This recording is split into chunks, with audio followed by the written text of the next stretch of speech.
I keep coming back. As long as I have money, I'll keep making drinks. Even if it's just for a few of you. You know what? I enjoy this. So another episode of Boozin with Jude. Let me get comfortable. You haven't seen Max except the once. It's because I moved from my like low seat to the higher dining room table, and fortunately she's now good enough to not jump up. But I think I'll have to go back to the low table once or twice just to bring her back in the picture. But right now, 90 degrees out, which is for those of you who do Celsius, it's really hot. So she's exhausted from playing fetch with the ball. And actually, fetch for her means I throw it, I fetch it, and she sits there and laughs as much as dogs can. So today, we're back to the dessert drinks. I promised you I'd do this. I created this drink. I'm not going to call it frou-frou because I made it a little bit more for somebody like me, with the exception of the fact that it's going to be loaded with calories. It's going to have its main substance is going to have bourbon in it. I actually saw one created with whiskey. I'm calling it the Jaffa Cake. Jude, what's a Jaffa Cake? Right. Those of you who said that were American. A Jaffa Cake is like outstanding. Here it is. Here's a Jaffa Cake. It looks like a cookie, or as they would say in England, a biscuit. It is a spongy little cake with orange jelly or jam, as you would say in England, filling, and a dark chocolate cover.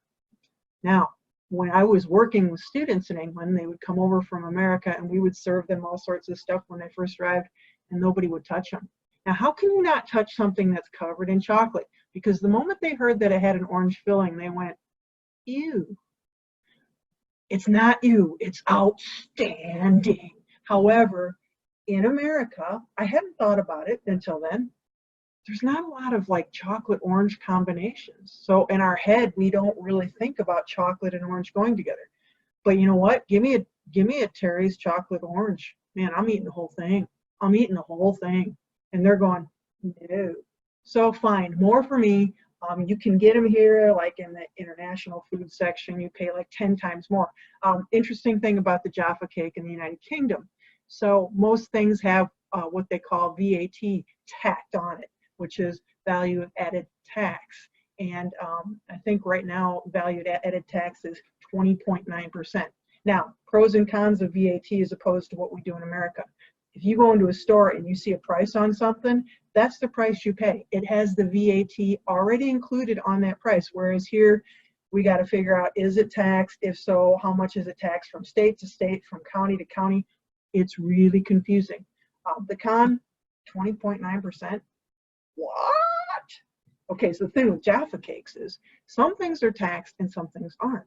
Things that are necessities are not taxed. So in England, what's not taxed? A biscuit, a cake, because those are necessities. Go to a tea with an English person. There's biscuits, there's cake, necessities. You got to have cookies and cake, man. It can't be taxing that. But if the biscuit has chocolate on it, oh, that's not a necessity. You just went into luxury. Now you're paying a tax. The Jaffa Cake people went and argued with them, because interestingly, cakes, doesn't matter if they're chocolate or not, they're not taxed. They went and argued with the government and said, hey, we're cake. We ain't cookies. We ain't biscuits. You can't tax us. And they're like, I don't think we can. It looks like a biscuit to us, and it's got chocolate. So they made like a 12-inch one. It's got a little sponge cake in there. And they're like, all right, you're cake. So Jaffa got away with not having tax in the United Kingdom. Clever people. Anyway, so the drink today is going to be a chocolate orange drink. I'm going to make it up, and I made this up, okay? I made it up, and the reason I made it up is I got myself some Indiana whiskey, okay? This is Confections of a Chocoholic whiskey. So Indiana whiskey is here in South Bend. It's a craft distillery. Their motto is, I think, well, I don't know if it's their motto, but I read it's owned by Hoosiers for Hoosiers, or made by Hoosiers for Hoosiers. Jude, what the heck is a Hoosier?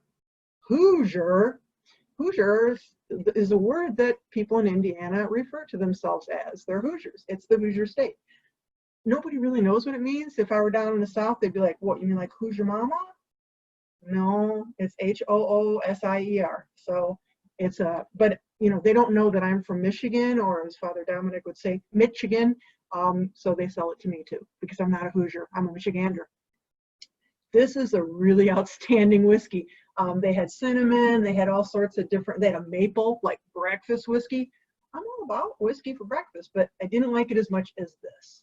It's a really nice bourbon, and it's got a little chocolate in it, so I started thinking chocolate and orange. Let's do Jaffa Cake. Now, there are drinks called Jaffa Cake, but the Jaffa Cake people didn't like, you know, claim rights to their cake. Why is it called Jaffa? Because the oranges are from, well, Jaffa oranges are from Jaffa in Israel. Whether they actually use those anymore to make their orange jam, I don't know. But anyways, they didn't make a claim to that. So Jaffa, you can use Jaffa Cake for anything you want, and I'm using it for this drink.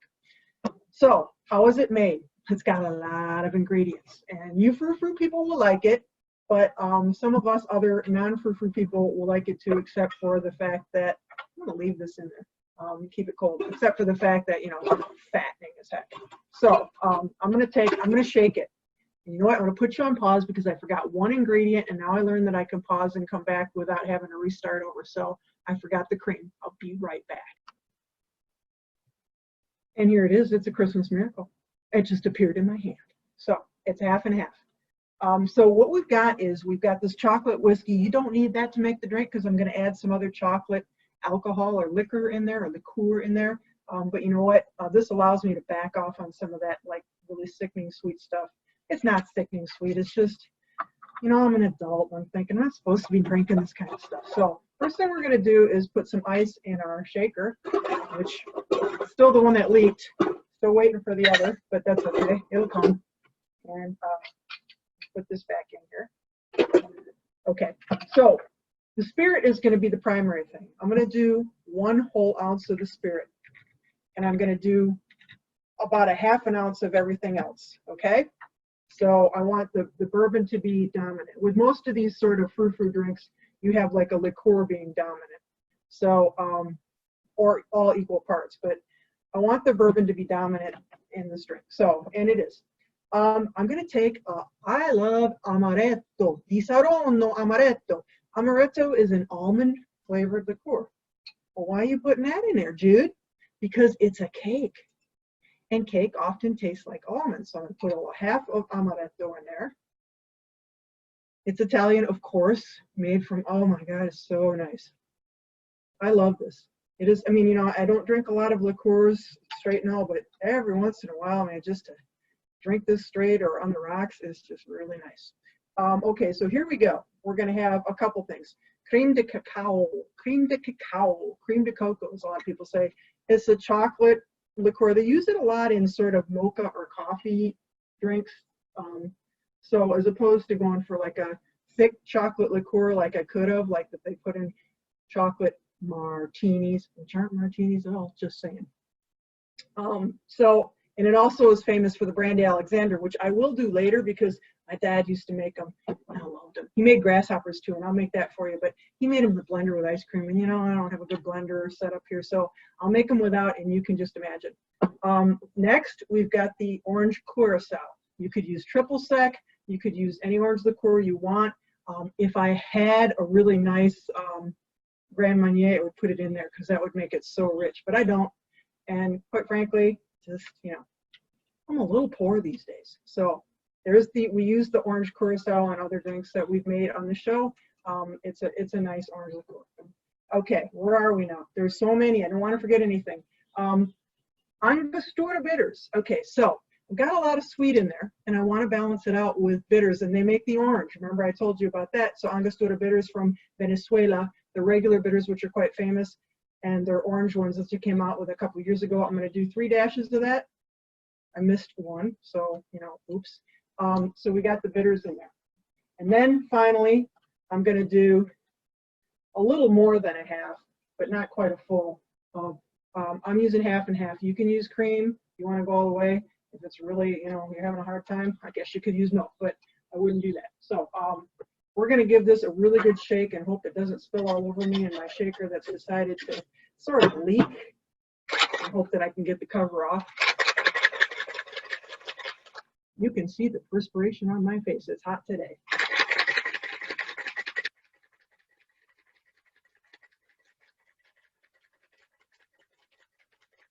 I'll be honest with you, the first time I made this, I made it on the rocks and I really liked it. But I have this thing that makes a big round ball of ice. So it's a big rock and it doesn't melt, because what really grosses me out more than just a watery drink is a watery drink that has any kind of cream in it, and at the bottom, at the end, it just kind of looks like a watery cream.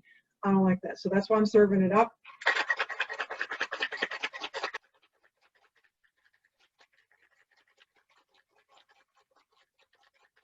Okay, I think that's pretty cool because my hand's starting to fall off.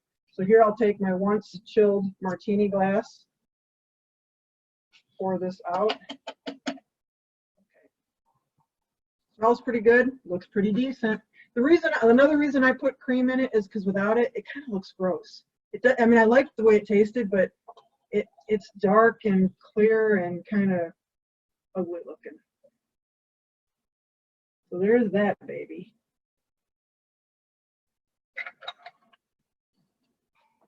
Now I'm going to take a little Jaffa cake. They have minis, but not here in this country.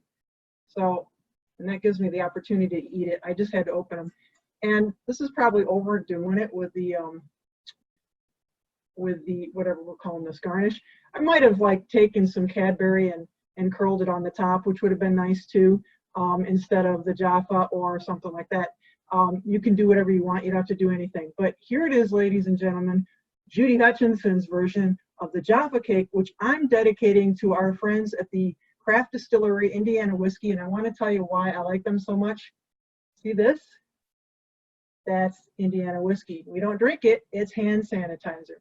Before I drink this, I'm going to tell you, folks like Indiana Whiskey, a lot of other craft distilleries that I support, like Journeyman up in Michigan, and Long Road Distillery in my hometown of Grand Rapids, and back over in the UK, Silent Pool Gin. When the things got going bad and there wasn't hand sanitizer to be found, they turned around and they made these. And they also give away free smaller versions to anybody who can't afford it. These guys will give you a free larger version if you go in and say, I can't afford it. So I got to give them credit. Their whiskey's outstanding. Support your craft distilleries, support your craft beer folks. Here's to them, here's to you guys. Judy Hutchinson's Jaffa Cake with lots of garnish on it. Man, don't go down on the bourbon. This makes this like a real adult drink. I mean, it's got just a nice little kick to it. So it's not like this little milkshake of stuff that doesn't taste like alcohol. It's got a nice bourbony, love it. And their bourbon, like I said, you don't have to find chocolate bourbon. You might have a hard time, but it really makes this a great drink. So until next time, cheers to you folks in Jaffa Cake land over there. I love your cake, not cookie. And cheers to our craft distilleries and our craft beer places. See you next time on Boozin' with Jude. Have a good one, guys.